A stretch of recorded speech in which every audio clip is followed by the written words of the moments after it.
Welcome viewers in the series of videos on topology.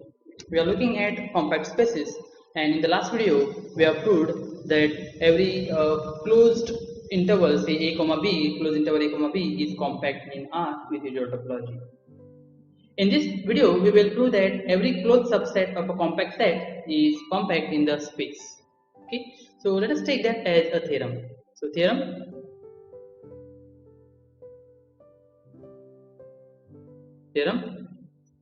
every closed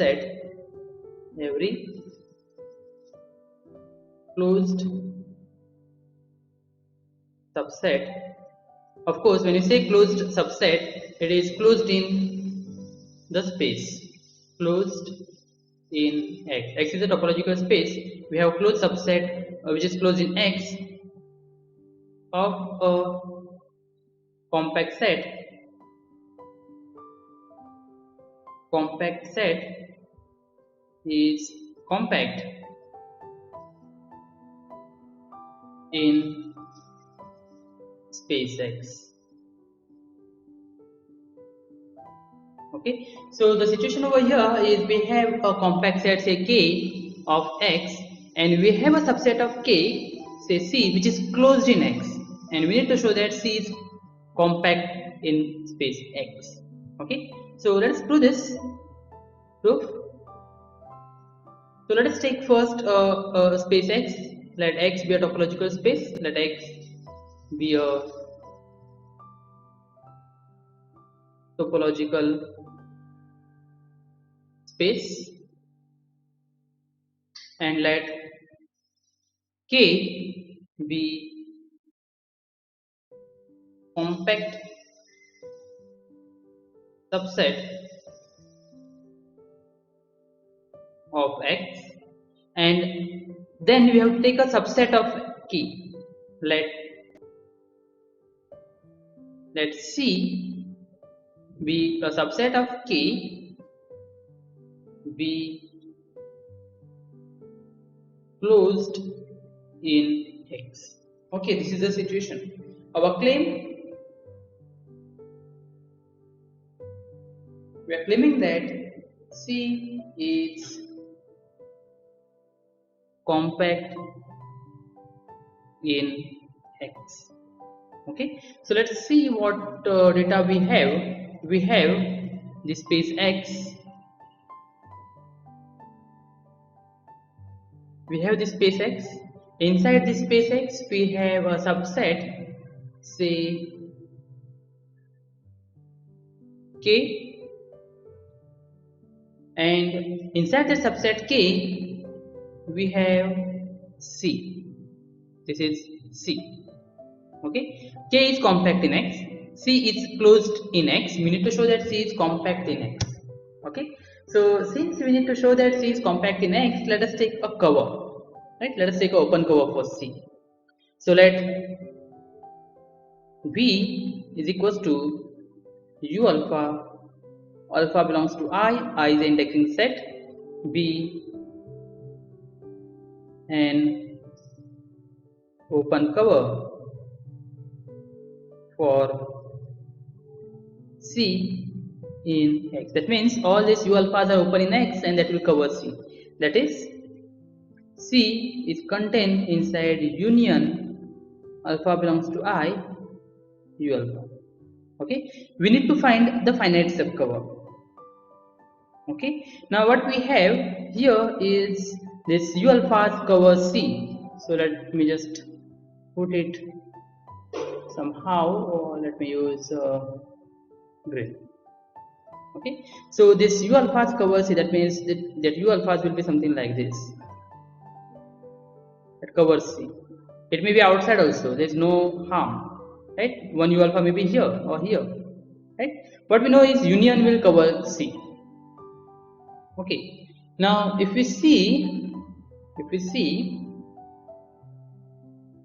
let us take this V which covers C, and let us take, you know that C is closed, right? This C is closed, that means its complement is open. So the complement of C will be outside part, entire outside C. So X difference C, that is complement of C, union all these open sets will cover K, right? the inside C will be covered by U alpha and outside C will be covered by complement of C. Okay, so then this V which covers C union with the complement of C, X difference C, is an open cover for K. It's open cover because C is closed. By hypothesis, C is closed. So its complement is open. So this is open. All the elements of V are open. That means this is the open cover for K. And since K is compact, since this K is compact,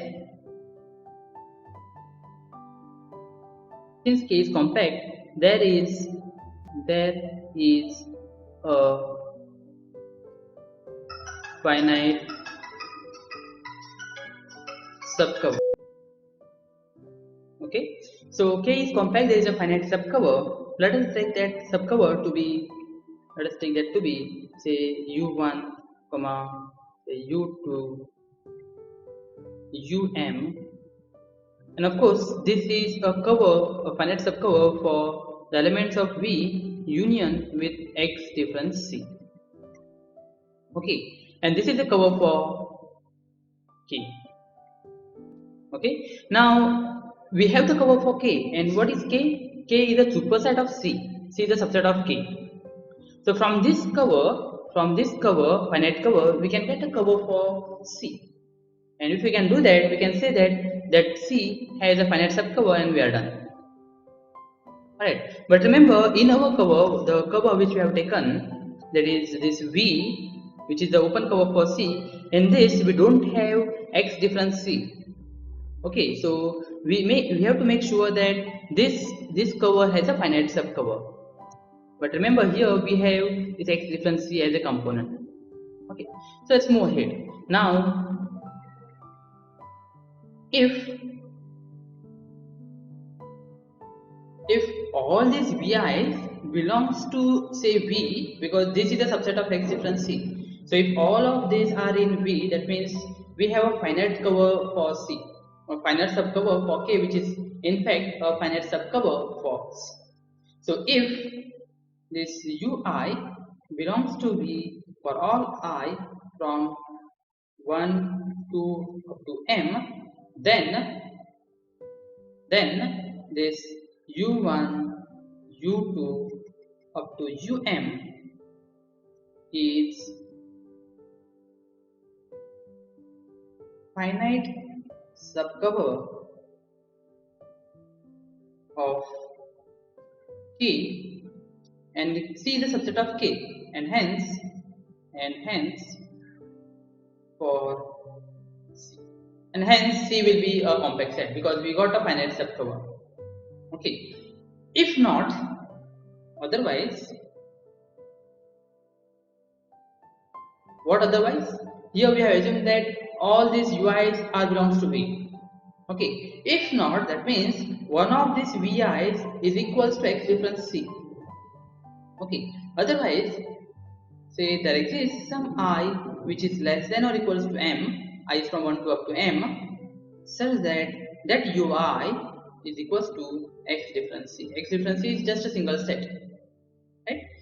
Now, without loss of generality, let us assume that this I is nothing but 1. So assume I is nothing but 1. That is, let us assume that U1 is equals to X difference C. Okay, even if you assume that I is equals to M, there is no harm. But for simplicity of writing, let us take I is equals to 1. So let us assume that U1 is equals to X difference C.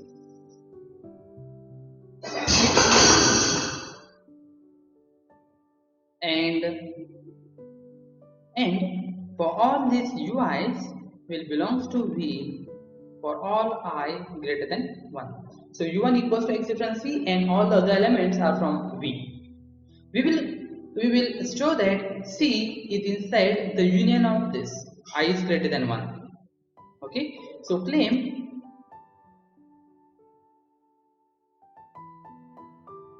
claim the C is contained inside union I from 2 to m, because 1 is nothing but x difference C. So I is from 2 to m ui. Okay, so for this, now to prove this claim, we know that this K is contained inside I from 1 to m ui, and we know that I equals to 1, that is u1 is nothing but x difference C. So this is nothing but x difference C union with union I from 2 to m ui. Okay, let us show that the C is contained inside this. How? For that, let us take a point C.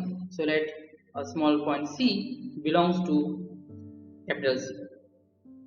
Of course, C is a subset of K. This implies this point C belongs to K, because C is a subset of K. And if C belongs to K, this implies C will belongs to union I from 2 to m ui.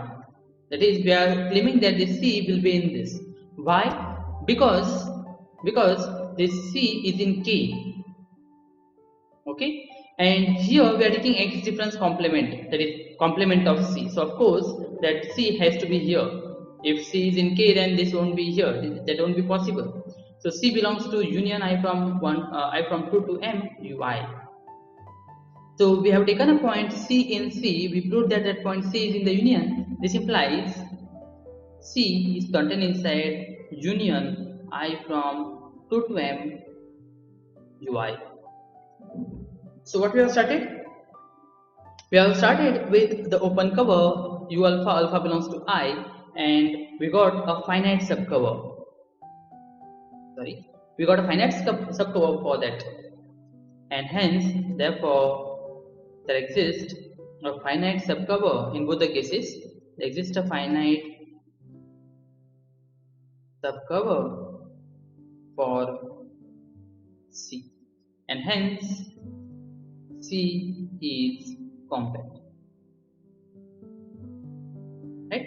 What we have proved? We have proved that a closed subset which is closed in X, of course, of a compact set is compact in the whole space. By using this, by using this theorem, so we will write it as a corollary. We can show that every closed and bounded subset of R with usual topology is compact. Let us prove that. Let us take that as a corollary. Corollary.